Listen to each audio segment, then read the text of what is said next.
Bonjour à tous, la vidéo que vous regardez actuellement vous semble être le reflet de la réalité. Vous avez l'impression que ce que vous voyez à l'écran est exactement la même chose que ce que vous verrez avec votre œil humain. En réalité, il n'en est rien. Car la vidéo que vous regardez est en fait composée de millions de petits éléments qu'on appelle des pixels. Alors, le mot pixel vient de l'anglais picture element et c'est la contraction de ces deux mots qui donne le mot pixel. De ce fait, ce que vous voyez en ce moment sur la vidéo, ce n'est pas une image réelle, mais c'est en fait la combinaison de tous ces petits éléments, ces pixels, qui programmés ensemble vont former une vidéo ou une image. Alors on peut se demander maintenant comment cela fonctionne. Alors pour bien comprendre du coup le principe du pixel, on va faire un zoom sur une partie de cette image pour voir un petit peu ce qui se passe. Alors si on observe cette image grossie à plusieurs centaines de fois, on observe en fait que la couleur n'est pas composée que d'une seule teinte de couleur, mais qu'il y a en réalité trois couleurs, le rouge, le vert et le bleu, qui vont former toutes les couleurs que vous voyez sur votre écran. Pour comprendre pourquoi dans un pixel on a choisi ces trois couleurs, il faut d'abord s'intéresser à l'œil humain.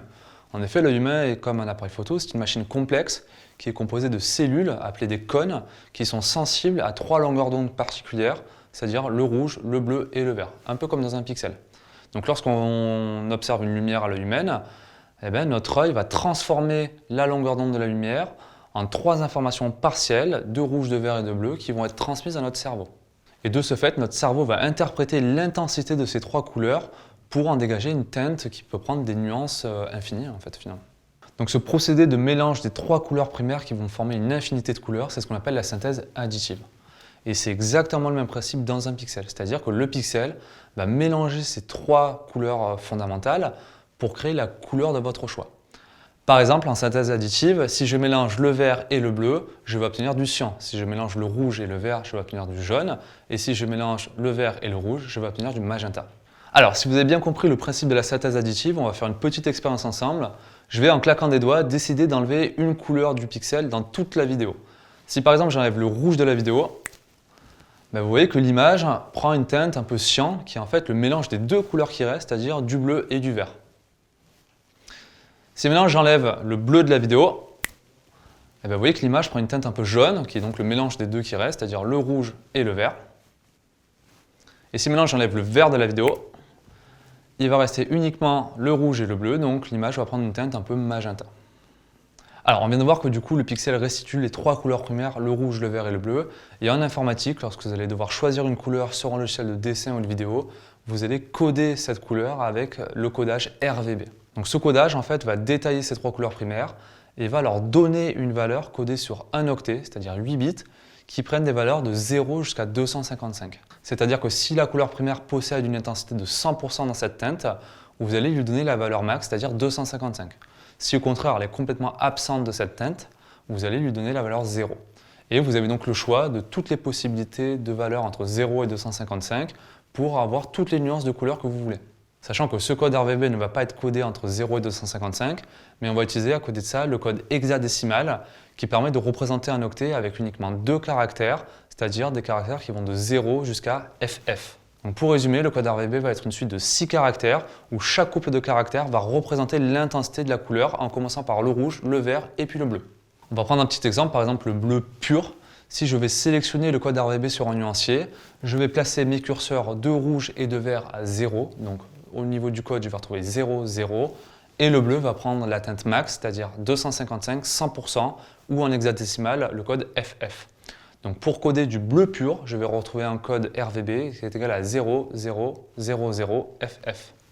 Donc dans certains logiciels, vous pouvez coder aussi la transparence de la couleur, savoir si votre couleur va être opaque ou plutôt transparente, et vous allez rajouter un octet supplémentaire dans votre code RVB qui devient alors le code RVBA. Et ce petit a, donc ce dernier caractère codé aussi sur un octet, représente la transparence de la couleur. Donc c'était l'exemple pour le bleu pur. Si maintenant je prends un nuancier dans un logiciel de dessin et que je déplace le curseur sur toutes les teintes des couleurs, on voit bien mon code RVB qui va changer en fonction du taux de rouge, de vert et de bleu. Alors à l'inverse en quelque sorte du codage RVB, on va retrouver un autre type de codage qu'on utilise notamment pour l'impression, c'est le codage cyan, magenta, jaune et noir. Donc le codage CMJN, à l'inverse de la synthèse additive, va utiliser la synthèse soustractive. C'est-à-dire que lorsque vous regardez une image imprimée, vous allez retrouver la composition de 3 colorants au minimum qui vont cette fois-ci absorber la lumière incidente pour restituer toutes les couleurs d'une gamme. Donc le terme soustractif vient de ce fait que la lumière va absorber une partie du spectre lumineux. Donc comme pour le codage RVB, vous allez coder votre code CMJN avec un octet par couleur.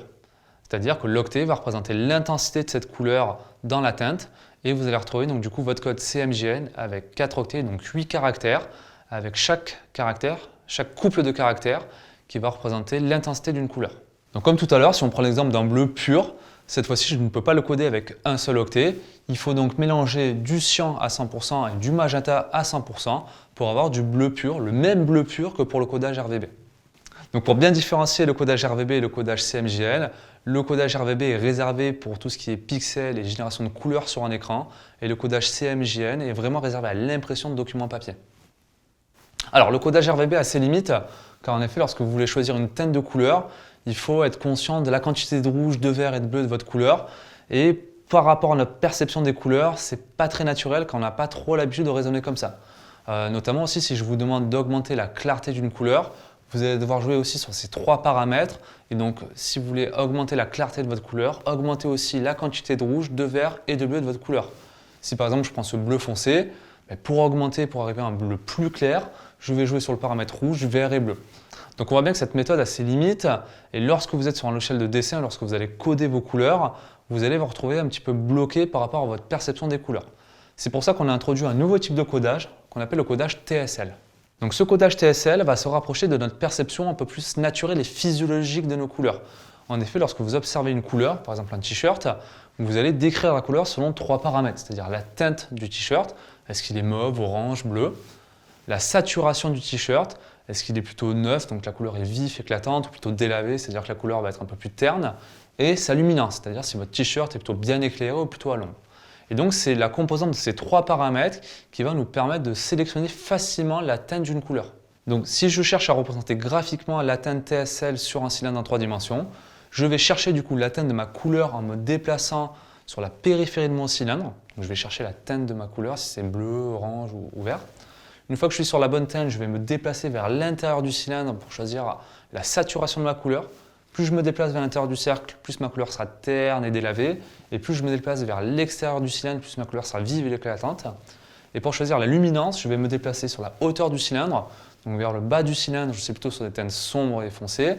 Et si je me déplace sur le haut du cylindre, je vais avoir des couleurs très lumineuses.